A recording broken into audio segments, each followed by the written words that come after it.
Salut les organisateurs et bienvenue dans ce live numéro 174 de mon défi de 365 jours de live. J'espère que vous allez bien.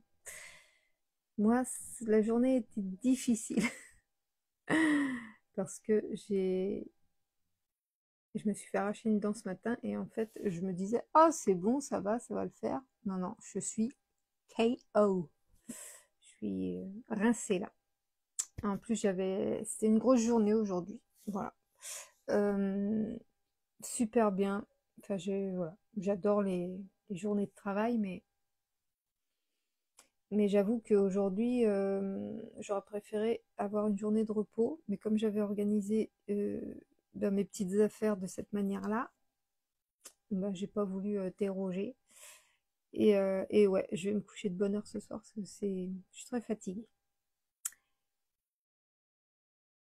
C'est pas de ma fatigue que je voulais vous parler, c'est du fait que on a trop tendance, quand on veut attirer l'abondance, à se focaliser sur ce qui nous manque. Et l'autre jour, je voyais mon chéri qui arrêtait pas d'énumérer tout ce qu'on n'avait pas, tout ce qu'il aimerait qu'on ait. Et, euh, et on a actuellement des travaux en cours, du tri en cours, du rangement en cours, et qu'on peut faire sans avoir à dépenser d'argent. Et donc, je lui ai juste dit, je dis, tu vois, avant de penser à oh, ce serait bien si on avait ça, si on avait ça, si on avait ça, bah déjà avec ce qu'on a, je dis, ce serait bien de finir ce qu'on est capable de finir aujourd'hui. Ce serait bien de faire ce qu'on est capable de faire aujourd'hui. Et ce serait bien d'apprécier ce qu'on a déjà aujourd'hui. Et, euh, et je lui ai juste dit ça, et en fait, quelques jours après, il a changé finalement sa manière de voir les choses. Et il m'a plus énuméré l'abondance qu'on avait déjà, au travers de nos outils, au travers de notre confort, au travers de plein de petites choses qu'on a et qui nous permettent de vivre la vie qu'on a. Et je me dis, bah, tu vois, c'est dans cette énergie-là qu'il faut qu'on soit. Parce que quand tu penses que seulement à ce que tu aimerais avoir, bah, tu as toujours l'impression de manquer. Tu as toujours l'impression que tu n'es pas euh, assez et que tu peux pas être heureux ou apprécié tant que tu n'as pas obtenu ce que tu désires. T'imagines, tu es dans un espèce de sentiment d'insatisfaction permanente. À chaque fois que tu ne penses qu'à ce que tu n'as pas, ou que tu te dis, oh là là, vivement que j'ai ça, ce sera trop bien quand j'aurai ça, bah en fait, tu te mets juste dans une situation où comme tu ne l'as pas encore, tu peux pas être heureux. Ou comme tu ne l'as pas encore, tu peux pas te sentir bien. Ça crée quand même un sacré état d'esprit de manque en fait. Et finalement, tu cultives l'insatisfaction. En faisant ça, tu cultives l'insatisfaction. Et moi, les autres temps, il y a quelques mois, je voyais ma maison parce que on est dans la maison depuis, attends, je te dis 14 ans. Ça fait 14 ans qu'on est dans notre maison. On a changé 2 fois de couleur de mur. Donc, la première fois quand on a fait construire la maison. Et, euh, et il y a quelques années maintenant, on a refait la déco, etc.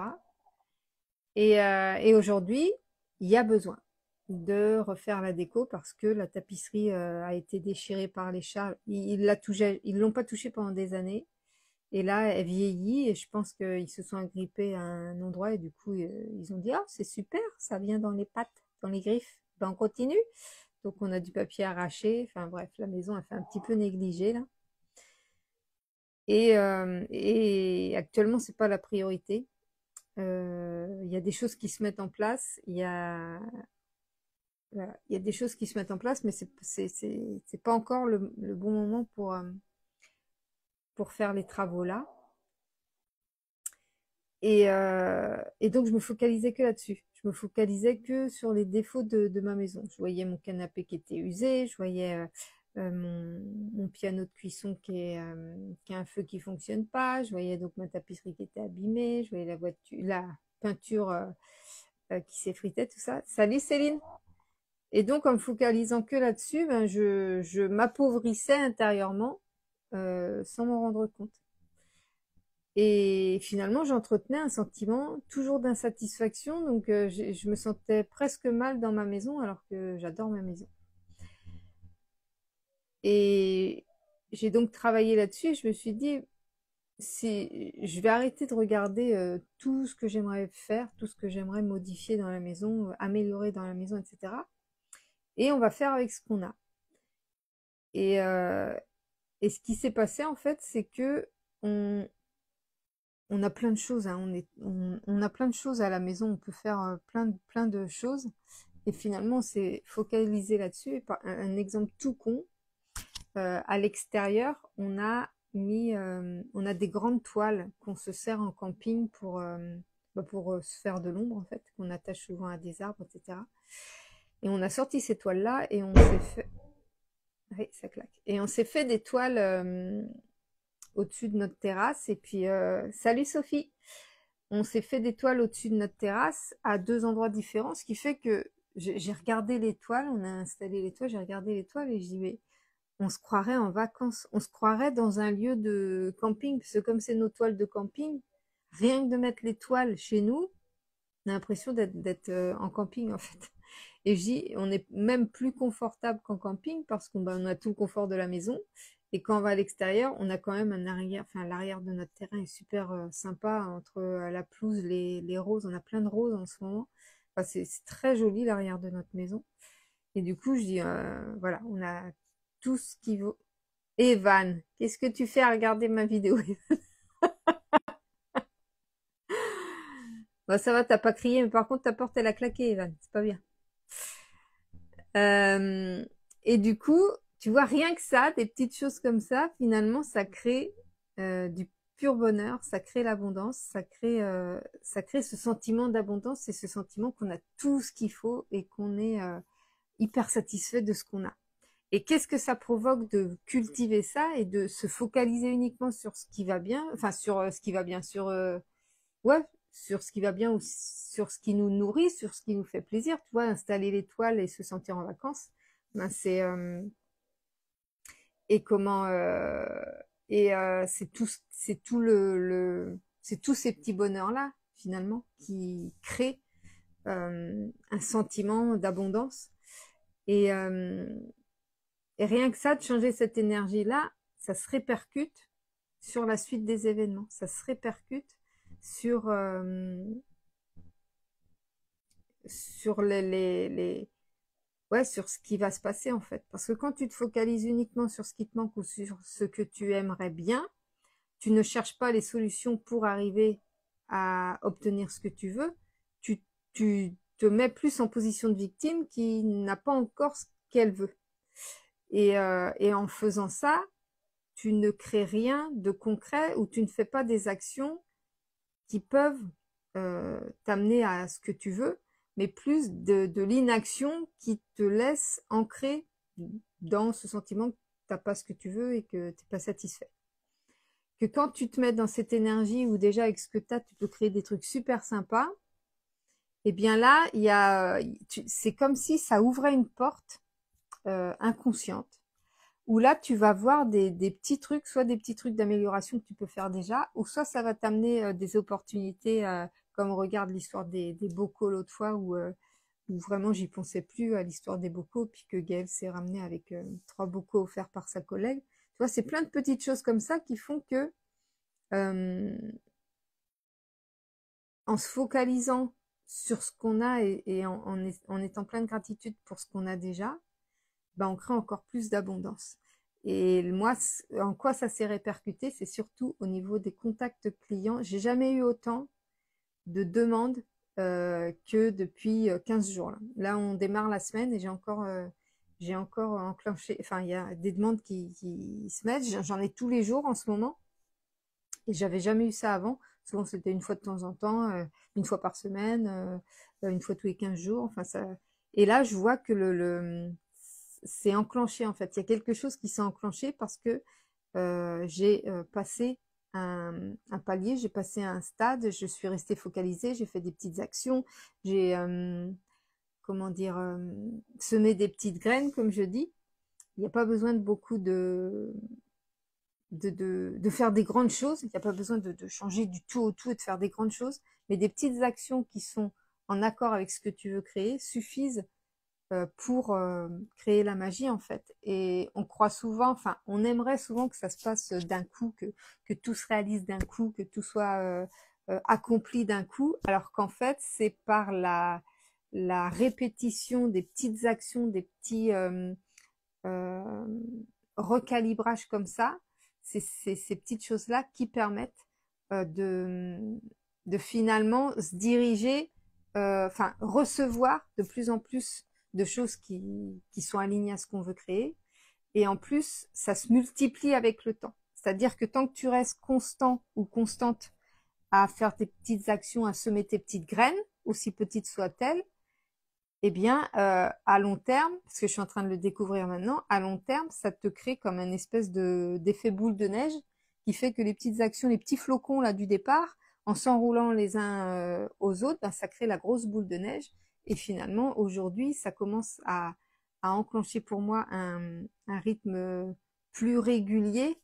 Et voilà, c'est la conséquence finalement, la jolie conséquence de toujours m'orienter, même dans les moments de doute, même parce qu'il y en a des moments de doute. Hein. Je peux te dire que les montagnes russes émotionnelles, ça y va, mais de toujours rester dans la foi, de toujours rester confiante que ça va dans le sens que je veux, même si ça se voit pas à l'extérieur. C'est ça le plus dur, c'est de pas le voir et de se dire, je continue quand même parce que je sais que je vais y arriver, et je sais que ça va avancer.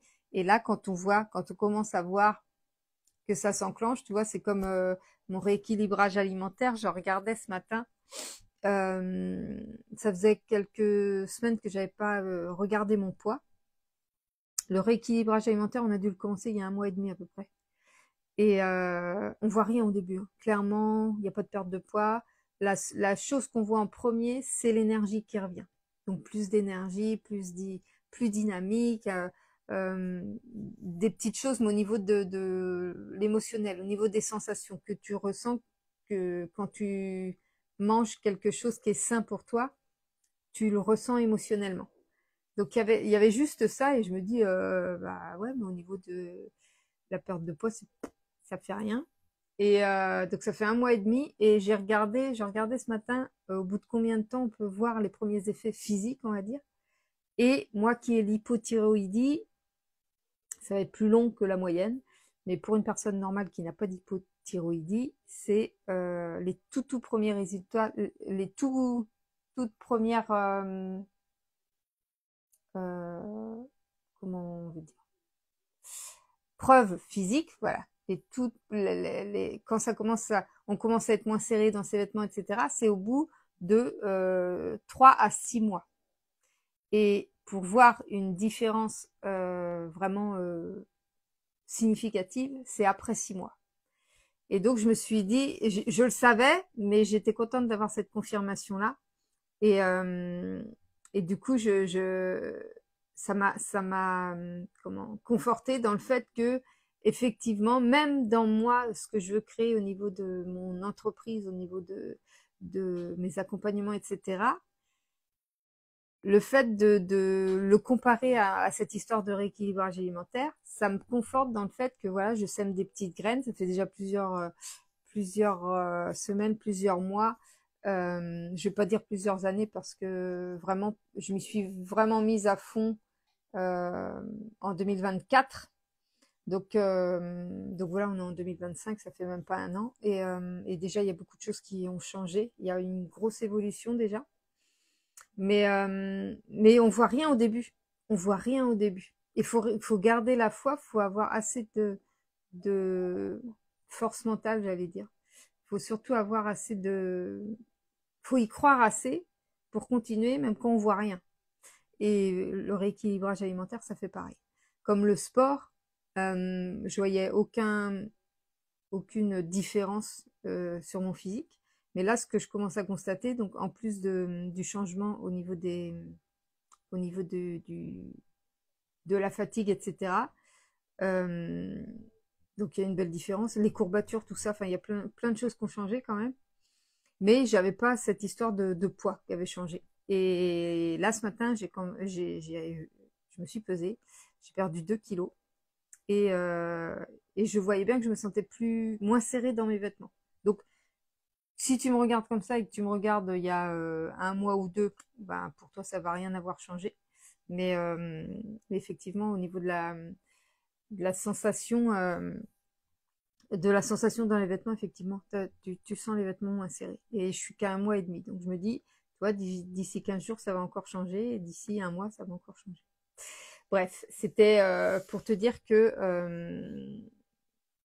selon vers quoi tu t'orientes, si tu t'orientes vers le manque ou si tu t'orientes vers ce que tu as déjà et qui te comble, qui te fait du bien, qui te fait plaisir, plus tu attireras en fait des choses petites ou grandes qui vont se cumuler et qui vont faire l'effet boule de neige et qui vont te permettre d'entretenir ta foi justement parce que c'est vrai que c'est dur quand tu vois rien venir, c'est pas évident de garder la foi en te disant mais oui ça va venir, mais oui ça va venir.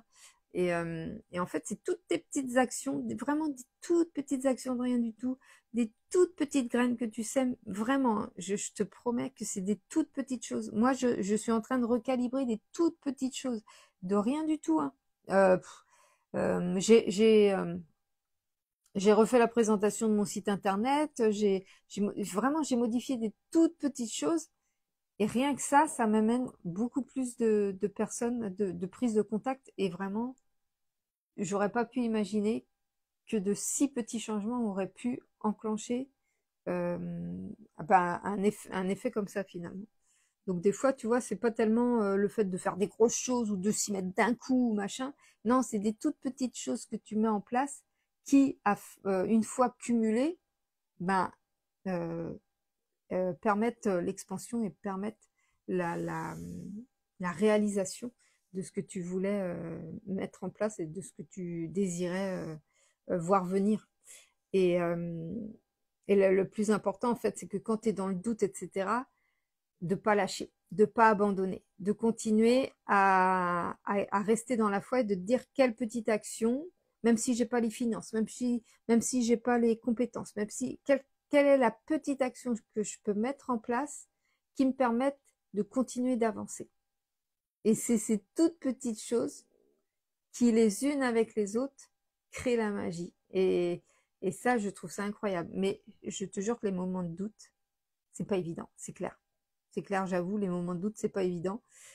Mais la foi, garde la foi, tu vas voir, c'est de garder la foi, parce qu'en fait, à chaque fois qu'on a ces moments de doute, on est à ça d'atteindre le palier suivant. Et c'est au moment où on doute qu'il faut avoir le plus la foi. Et c'est ça qui crée la magie. Alors, qu'est-ce que vous m'avez raconté de beau?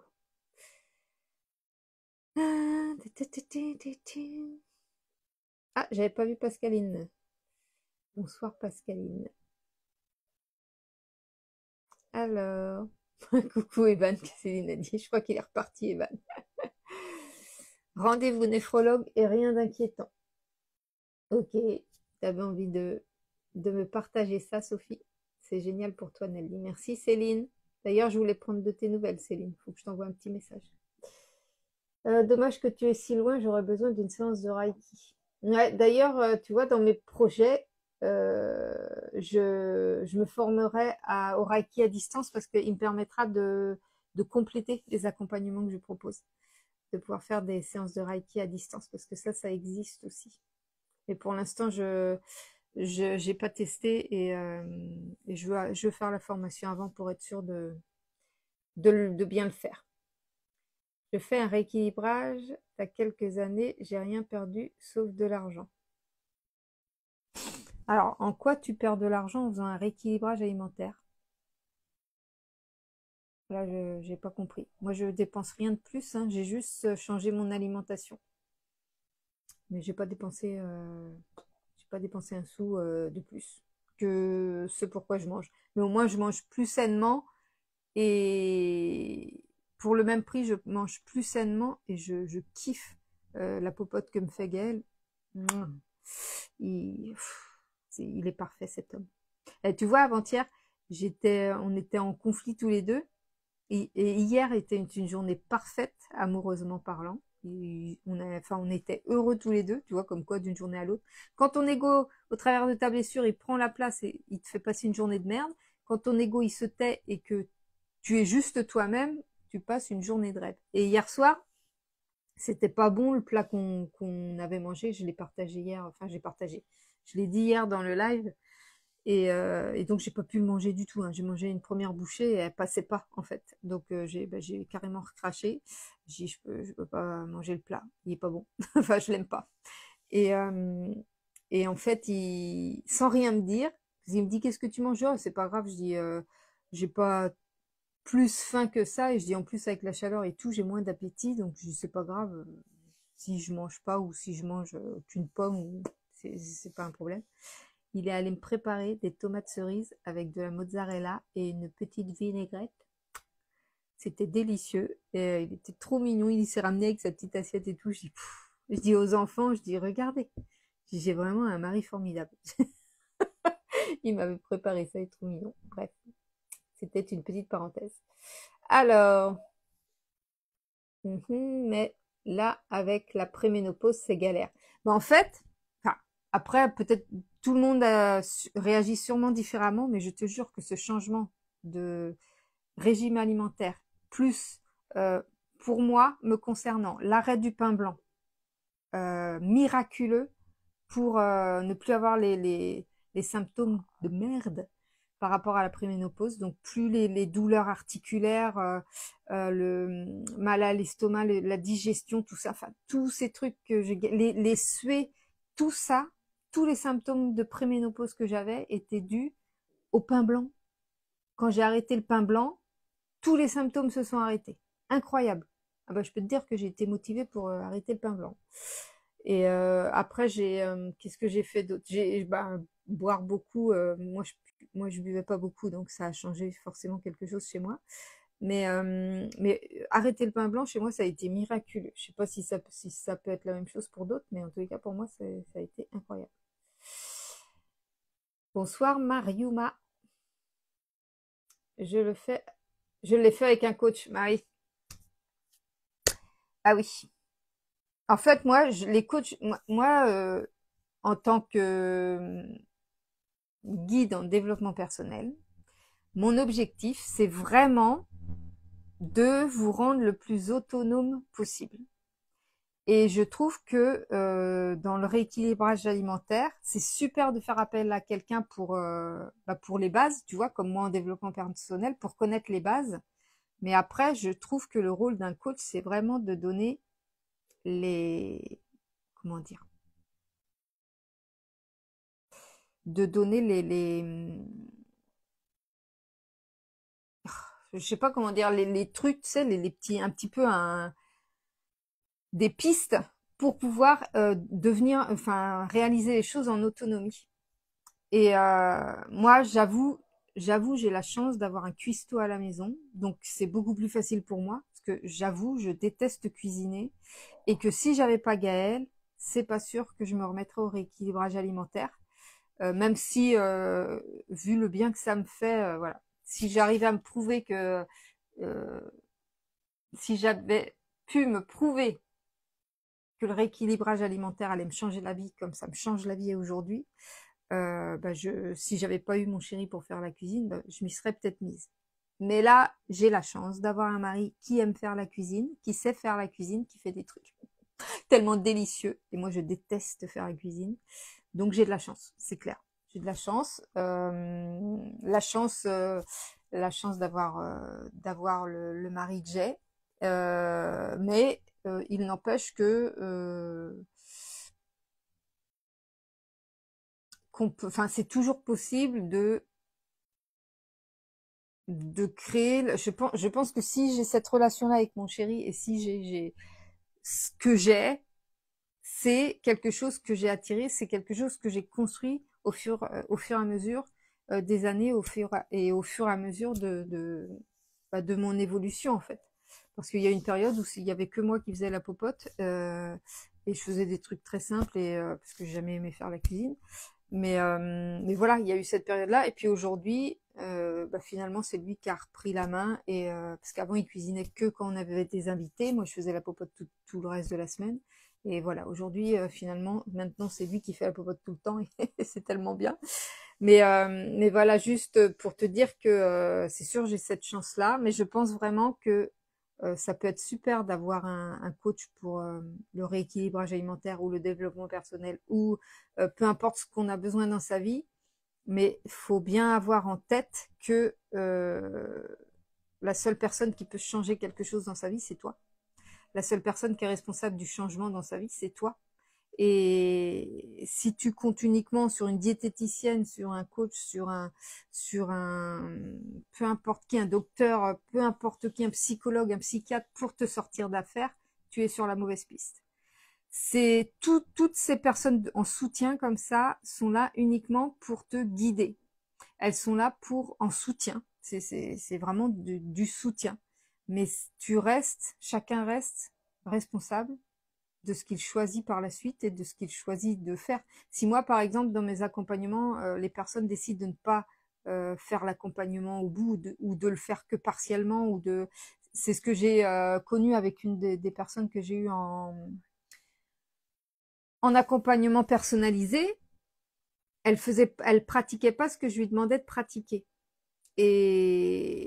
Et donc, je le savais pas au départ. Donc, je lui avais dit, voilà, faut faire ça tous les jours, etc., machin. Et elle revient plusieurs fois vers moi en me disant, non, je me sens toujours comme ça, j'ai toujours ceci, j'ai toujours cela. Puis j'ai, est-ce que tu fais telle pratique? Et elle me dit, c'est bien, elle a été honnête parce que c'est important d'être honnête parce que sinon, si on me dit oui et qu'on le fait pas, moi c'est erroné. Je me dis que ce que je propose, ça fonctionne pas, alors qu'en fait c'est juste parce que la personne l'a pas pratiqué, tu vois. Et donc elle me dit, non, je l'ai pas pratiqué. Je dis, ok. Je dis, qu'est-ce qui te dérange en fait dans la pratique? Elle me dit, je trouve ça trop long. Je dis, justement, c'est parce que c'est long à faire que ça t'oblige à lâcher le contrôle et à lâcher prise et à prendre du recul sur la situation. Et je dis, c'est pas grave, si ça te correspond pas, on va modifier. Donc je lui ai proposé autre chose qui lui convenait beaucoup mieux et du coup ça a fonctionné, forcément, puisqu'elle a pratiqué. Mais on a juste réadapté en fait par rapport à ses besoins. Mais c'est sûr que si tu prends pas la responsabilité de faire les choses qu'on te propose de faire, de tester des choses, des fois ça c'est pas adapté, donc on réajuste, etc. Mais c'est toujours toi qui as le rôle principal. Toutes les personnes que tu solliciteras pour t'aider, elles seront là qu'en soutien. On peut être qu'un soutien, on peut pas faire les choses à ta place, tu vois. On peut pas, tu vois, quand je propose moi de reprogrammer le subconscient, si toi tu décides de ne pas pratiquer ce que je propose tous les jours, il y a de fortes chances que ton subconscient il se modifie pas et que rien ne change dans ta vie, parce que si tu pratiques pas, il se passera rien. Si tu fais appel à un coach pour t'aider dans ton rééquilibrage alimentaire, mais qu'après, une fois que le coach a fini une fois que tu as fini le suivi avec le coach, tu recommences à manger de la merde, le coach il y est pour rien en fait. C'est juste toi qui as pris la décision de reprendre tes anciennes habitudes. Donc ouais, faut vraiment prendre la responsabilité. Quoi que tu fasses, quoi que tu aies envie d'améliorer dans ta vie, il faut vraiment prendre la responsabilité jusqu'au bout de tenir cette volonté de changer quelque chose dans ta vie.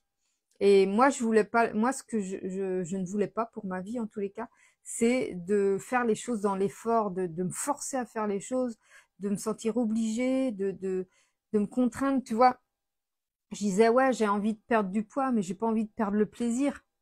Je me dis, moi, j'adorais manger du chocolat, j'adorais manger des chips, des gâteaux apéro, enfin, toutes ces cochonneries-là, j'adorais ça.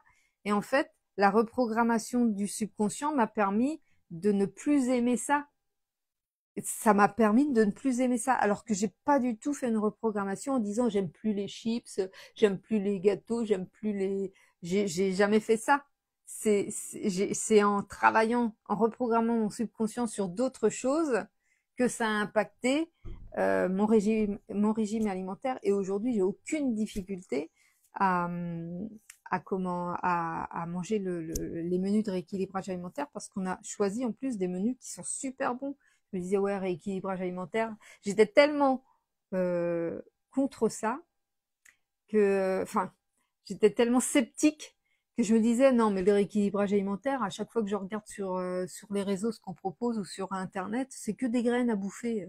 Je dis, moi, j'ai pas envie de bouffer des graines. Et en fait, non, non, il y a des graines, mais il y a aussi plein de légumes avec des fibres, il y a plein de, de protéines de différentes manières que tu peux faire en menu et qui sont loin du bol de graines, quoi. Tu vois, c'est pas du tout. En fait, je disais juste ça parce que j'avais ce blocage intérieur qui me faisait voir que ça, en fait. Je dis, bah, tu vois, je vais pas me mettre au rééquilibrage alimentaire parce que j'ai pas envie de manger que des graines. Et finalement, il y a tellement de repas riches et délicieux, mais vraiment tellement plus délicieux que mon assiette de pâtes ou que mes frites. Enfin bref, c'est tellement meilleur ce que je mange actuellement. Donc ça me change la vie, ça me change le palais. Mon palais, il est en fiesta là, c'est formidable. La Gaëlle, il me prépare quelque chose pour ce soir, je ne sais pas trop ce que c'est. Mais ce midi, je me suis régalée. Je prends plus les photos là en ce moment parce que les plats ils sont moins jolis. Alors, quand ils sont jolis, les plats je les prends en photo. Quand ils sont moins jolis, eh ben, je les prends moins en photo. Mais ils sont délicieux quand même. Bref, c'était juste pour te dire que on est responsable de ce qu'on décide de faire et de continuer. Après, moi, je ne cuisine pas, donc forcément, et le midi, je ne mange pas comme mon mari n'est pas là. Bah après, c'est un choix, hein. C'est un choix. Moi, j'aime pas cuisiner. Et je pense que si j'avais pas eu un mari qui cuisine, est-ce que je m'y serais mise? Je pense que je m'y serais mise par la force des choses. Mais voilà, là, j'ai vraiment la facilité avec mon chéri, donc c'est plus facile. Et puis, bah oui, tu vois, le fait que tu ne manges pas, moi, je serais un peu comme ça. Si, par exemple, je me retrouvais seule, qu'il y avait ni les enfants, si un jour il y a ni les enfants ni Gaël, j'aurais beaucoup de mal à me préparer à manger, c'est certain. Alors qu'en fait, c'est justement le moment où tu peux prendre soin de toi et te montrer, te prouver que toi aussi tu mérites de te faire des bons petits plats, de cuisiner un truc sympa, etc. Mais j'avoue que là, j'ai beaucoup de mal moi aussi à me chouchouter dans le sens là. Et alors que c'est ce qu'il y a à faire. Je pense que ce sera dans la continuité de mon évolution. Mais ouais, c'est le fait de passer les autres avant nous. Euh, c'est une des lacunes qu'on peut avoir et qu'on a à modifier parce que le plus grand bonheur qu'on peut offrir à l'extérieur, c'est quand on commence par prendre soin de nous et à répondre à nos besoins à nous. C'est comme ça qu'on crée le plus grand bonheur à l'extérieur. C'est en créant du bonheur pour nous d'abord qu'on crée le bonheur à l'extérieur. Mais bon, voilà, c'est un cheminement. Et j'ai un SIBO en plus. Et c'est quoi un SIBO? Je bois beaucoup, j'ai arrêté le pain, mais c'est pas pour autant que tout s'arrête. Bah après, il y a peut-être autre chose hein, dans ce que tu manges ou si tu manges des trucs avec beaucoup de crème fraîche. Enfin, je sais qu'il y a plusieurs choses. Après, chacun réagit différemment. Tu vois, moi, c'est le pain blanc qui avait beaucoup d'effet sur moi, mais peut-être que toi, c'est autre chose. C'est peut-être un autre aliment dont tu n'as pas conscience, c'est possible. Mais ton mari travaille ou pas? C'est sûrement plus simple aussi.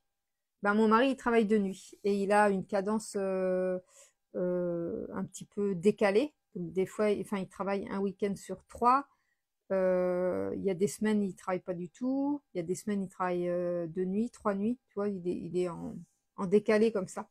Donc, il est quand même beaucoup à la maison. Quand il travaille, bah, je peux pas. Enfin, c'est moi qui gère. Hein, parce que je peux pas compter sur lui, le pauvre. Faut qu'il dorme. Mais voilà. Mais c'est vrai qu'on a toujours, depuis qu'on a des enfants, privilégié euh, le temps passé en famille. C'est clair. Nous, on a toujours choisi des métiers qui nous permettaient de passer un maximum de temps en famille. Moi, mon premier job, je pouvais aller manger, j'avais pas encore d'enfant à l'époque, mais je pouvais aller manger chez mes parents tous les midis. Donc j'avais cette relation privilégiée. Euh, Après, mon chéri était de nuit, donc il était à la maison tout le temps. Enfin, tout le jour, quoi, il dormait, mais il était quand même à la maison. Il a toujours eu on a toujours été un peu en décalage comme ça et on a toujours eu beaucoup de temps finalement à la maison, euh, de par nos métiers. Et quand j'étais dans le secrétariat et que je faisais vraiment des journées, enfin des semaines de 39 heures avec des journées pleines, c'était compliqué, surtout quand j'ai eu de la distance à faire où j'avais 1 heure de route le matin, 1 heure de route le soir. Là, c'était compliqué pour moi parce que ça répondait pas à ce que je souhaitais. Donc, à chaque fois, je finissais par partir, en fait. Ce rythme-là, dense, de 39 heures par semaine, même si je travaillais pas le week-end, mais de ne pas pouvoir être libre de mes horaires, de ne pas pouvoir profiter de ma famille, c'est sûr que ça m'a mené à faire des choix qui m'ont permis d'être où je suis aujourd'hui, où j'ai vraiment, où je suis hyper flexible dans mes horaires, où je fais un peu ce que je veux quand je veux. Et voilà, je pense que c'est une question de choix, de conviction et de se persuader euh, que comment expliquer? C'était impossible pour moi, tu vois, quand je me suis lancée dans l'entrepreneuriat et qu'à un moment donné, j'ai eu à me poser la question de revenir dans le salariat, j'avais comme une voix intérieure qui me disait c'est impossible pour moi de retourner dans le salariat. C'est comme si j'avais pas d'autre choix que de rester dans l'entrepreneuriat. Tu vois, je me laissais pas le choix en fait. Et quand tu te laisses pas le choix comme ça, il y a des solutions qui s'ouvrent à toi. Parce que tu es persuadé que c'est possible et que ça va le faire. Mais ça, c'est la foi en fait. Ça s'explique pas. Il y a une force. C'est comme là actuellement. C'est en cours de développement, hein, tout ce que je veux créer. J'ai des frais qui arrivent X, Y, Z.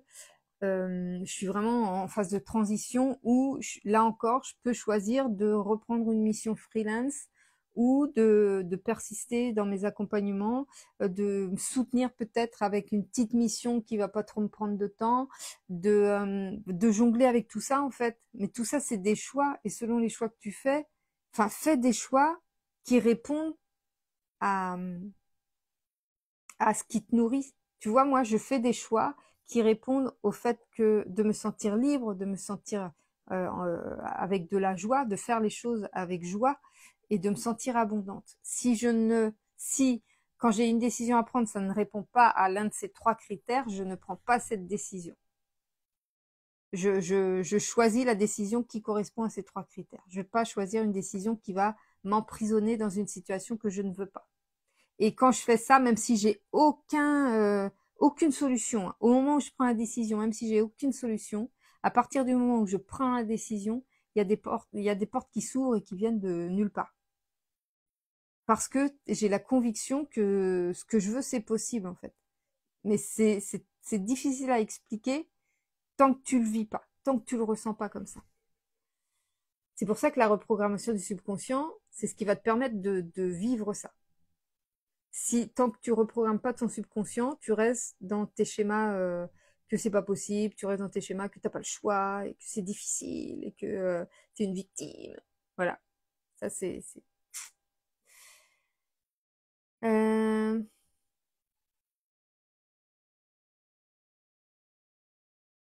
Ah oui, tu manges tard, moi je suis déjà prête à aller me coucher. Bah je mange tard, je sais pas quelle heure il est. Quelle heure il est, ma petite dame? Je sais pas, il est 20 h déjà. Bah, quand Gaël est là, il a tendance à faire la popote tard. Mais moi, en général, mon idéal, ce serait de manger entre 19 h et 19 h 30. Il y a des fois, on y arrive, mais la plupart du temps, on n'y arrive pas. Souvent, on mange à 20 h, 20 h 30. Mais voilà, on a une demi-heure à manger. En général, j'ai la possibilité de me coucher à 21 h. Mais là, c'est un peu chaotique en ce moment, et puis on veut profiter du soleil, donc on va souvent faire une balade le soir. Bref, on profite, quoi. Donc l'été, ouais, j'ai tendance à dormir moins la nuit et faire des siestes la journée. Ah, SIBO, c'est comme le côlon irritable. Ah, d'accord. Ok, je connaissais pas. Ton mari cuisine? Bah alors, profites-en, demande-lui de faire un rééquilibrage alimentaire, de faire des menus de rééquilibrage. Il y en a des super bons, hein. D'ailleurs, je pourrais, quand on aura fini de faire le tri de tous nos menus, quand on aura testé tous nos menus, s'il y en a qui sont intéressés, je pourrais faire mettre des stories à la une avec tous les menus de rééquilibrage alimentaire qu'on a testés et validés, si ça peut intéresser quelqu'un. Mon mari travaille, fait 8h, 16h30 et ne bosse pas le week-end. Ouais, donc il a des horaires de bureau, du coup. Bah après, le principal, c'est que ça lui convienne à lui, hein. Moi, je ne demande qu'à travailler dans le salariat. Mais est-ce que tu postules quelque part? Est-ce que, parce que je me souviens que tu te mettais plein de contraintes. Ouais, j'ai pas le permis, je peux pas me déplacer dans tel endroit. Donc, voilà. Tout est une question de choix et d'action et de reprogrammation. Très important, la reprogrammation. Après, moi, je me lève tôt aussi. Oui, je me souviens que tu te levais tôt. Ah, moi, j'adore me lever tôt. J'adore me lever tôt. C'est vraiment un autre monde quand tu te lèves tôt. D'ailleurs, les enfants, quand je les fais se lever tôt ou quand ils se lèvent tôt naturellement, ils voient bien la différence. Bon, c'est pas pour autant qu'ils se lèvent plus tôt les jours d'après, mais ils apprécient quand ils se lèvent plus tôt. C'est pas du tout la même énergie quand tu te lèves tôt. Et quand tu te lèves tôt et que tu peux organiser ta journée comme tu le souhaites. Ça, c'est le bonheur, c'est le pur bonheur. Ah, et oui, je postule, j'ai jamais de réponse. Est-ce que tu te déplaces? Est-ce que tu les appelles? Est-ce que, parce que tu sais, ils reçoivent tellement de CV, il y en a. Moi, je sais que ma fille, elle envoie juste des CV et il n'y a pas forcément de réponse. Et moi, quand j'envoyais que des CV, j'avais pas forcément de réponse. Euh, Sinon, je me lève à 8 heures. Bon, après, tant tant que ça te convient. Moi, mon idée, c'est que vraiment, chacun trouve son rythme. Et des fois, il faut tester plein de trucs. Moi, j'ai testé de me lever à plusieurs heures. Mon heure idéale, mais à condition que je me couche à 21 heures, mon heure idéale, c'est 5 heures du matin. Là, hier ou avant-hier, hier, je crois, je me suis levée à 4h10. Parce que je me suis réveillée naturellement, l'orage m'a réveillée et je me suis pas recouchée. Mais ouais, vers 5 heures, je trouve que c'est mon top du top parce que je peux faire plein de choses avant 7 heures. Et à partir de 7 heures, j'enclenche une journée normale où je prends mon petit déj, machin. Mais voilà, j'ai 2 heures avant pour faire mon Miracle Morning, mais c'est parce que ça me convient à moi. Mais après, chacun adapte selon ses envies. Mais ce qui se passe souvent, c'est que on, on ne garde pas des habitudes par on garde pas des habitudes saines, on garde des habitudes de confort. Donc elles ne nous correspondent pas forcément, mais on continue de les garder parce que on continue de vivre dans la même réalité et de vivre avec les mêmes croyances, avec les mêmes ouais, les mêmes bases en fait. Tu vois, si tu veux changer ta vie mais que tu changes pas ta façon de voir les choses, ce sera compliqué de changer ta vie. Parce que les habitudes, elles se greffent en fait en fonction de tes expériences. Et c'est en créant de nouvelles expériences que tu peux tester des trucs et te dire, ah, mais en fait ça me convient mieux que mon ancienne habitude. Tu vois, moi, quand j'ai commencé à changer d'alimentation, c'est parce que j'ai vu un bénéfice réel à changer d'alimentation. Si j'avais pas testé, je continuerais à manger de la merde. Je continuerai à manger comme les enfants et à me dire, oh là là, la préménopause, c'est trop dur et j'ai plein de symptômes et j'ai ceci, j'ai cela. Alors qu'en fait, il fallait juste que je change mon régime alimentaire. Il y a plein de trucs comme ça, mais si j'avais pas fait la reprogrammation, si j'avais pas fait de reprogrammation mentale, je serais toujours dans ce cas-là, hein. Je serais toujours en train de me dire, euh, ben non, comment j'ai la préménopause, c'est dur, c'est machin, et vivement que ce soit fini, et machin. Alors qu'après ménopause, la plupart des personnes, ça dure 7 ou 8 ans, qu'on m'a dit. Ouais, il n'était pas question que je vive ça pendant 7 ou 8 ans. Je crois que ce que je détestais le plus, c'était les courbatures. Ça fait trop mal. Tu te sens une mamie, quoi. Et pour mettre des chaussettes, une catastrophe pour mettre des chaussettes. Et puis le ventre gonflé, tu sais, tu lèves la jambe pour mettre ta chaussette et tu as le ventre hyper gonflé. Ah, c'est quelque chose qui est impensable pour moi. Non, non, fallait que je retrouve ma souplesse, ouais, mon énergie et voilà, j'ai réussi en faisant ça, mais c'est parce que j'ai modifié toutes ces croyances, j'ai fait un reset. Tu fais un reset intérieur et ça te permet d'appréhender les choses d'une manière complètement différente et de mettre en place des choses beaucoup plus facilement parce que tu n'as plus ces anciens schémas qui viennent te dire mais non, mais là, tu avais l'habitude de faire ça, bah continue, c'était bien quand même. Donc voilà, c'est juste ça. 4 heures un dimanche. Ouais, un dimanche au jour de semaine, tu sais, moi j'ai plus trop de... Même les jours où je travaille, hein, je travaille le week-end, j'ai plus de jours de travail ou de repos en fait. Non. Je me repose quand j'ai besoin de me reposer, je travaille quand j'ai envie de travailler. Et ça, c'est vraiment la liberté. Mais tes enfants sont encore scolarisés, non? J'en ai qu'un de scolarisé. Bastien est actuellement en convalescence parce qu'il a fait une dépression. Colline n'a pas le droit au chômage. Elle a démissionné au mois de décembre. Elle n'a pas le droit au chômage parce que ça fait pas assez longtemps. Elle n'a pas travaillé assez longtemps. Donc là, elle passe son permis mercredi, en espérant qu'elle l'ait. Et elle va envoyer des CV et puis voilà, se bouger les fesses. Au pire, elle ira en intérim. Mais je suis sûre qu'elle va trouver. Donc voilà, il n'y a que Evan qui est scolarisé. Elle va passer en première STMG à la rentrée. Voilà. Donc sur ce, je vais arrêter ce live. C'est allé un peu dans tous les sens. Hein. Mais au moins, c'est super intéressant. J'avoue que j'aime bien pouvoir interagir avec tout le monde. Moi, je vis en appart, donc impensable de faire du bruit avant. Mais je fais pas de bruit, moi, à 4 heures du matin. Je fais pas de bruit. Hein. Quand je fais mon sport, je pourrais même mettre un casque. Mais voilà, c'est quand même plus confortable quand il n'y a pas de casque. Mais à part le sport où je mets une vidéo YouTube où il y a de la musique, mais je pourrais très bien ne pas mettre la musique et faire ça en silence. Hein. Non, je fais pas de bruit à 4 heures du matin, je réveille personne. C'est hyper doux. Et justement, c'est le silence, c'est trop bien. 4 heures du matin, le silence, c'est trop bien. Allez, je vais te faire des bisous, Sophie. Des bisous à tout le monde. Des bisous à tous ceux qui regarderont en replay. Et puis, je vous dis à demain pour le prochain live. Salut!